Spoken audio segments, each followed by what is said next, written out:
মানে যখন মিছিলে বলছিল যে এক আবু সাইদ লুকান্তরে লক্ষ আবু সাইদ ঘরে ঘরে, তখন মানে ভালো লাগছে, মানে আনন্দই হয়েছে যে এক ভাই হারাইছি, তারপরেও অনেক ভাই আমাদের পাশে দাঁড়াইছে। কিন্তু আমার ভাইয়ের মতো করে নাই কেউ আমাক, ওই ভাই যেরকম করে।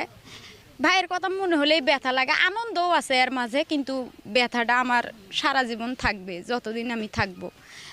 প্রথম চাওয়া হইতেছে আমার ভাইক যে অন্যায়ভাবে গুলি করা হইতেছে, এটার আমরা বিচার চাই, সেই পুলিশের ফাঁসি চাই। আর যে ঊর্ধ্বতন কর্মকর্তার আদেশে গুলি করা হয়েছে তাদেরও বিচার চাই, প্রথম চাওয়া আমাদের। আর দ্বিতীয়ত চাওয়া হইতেছে আমার ভাইক যেন শহীদ বীর হিসাবে রাষ্ট্রীয়ভাবে সম্মাননা দেওয়া হয়।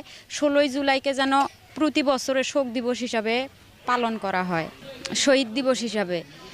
আর আমার ভাইয়ের যে ভাস্কর্য তৈরি করতে চাইতেছে, এটা আমরা চাই না, মানে ইসলাম বিরোধী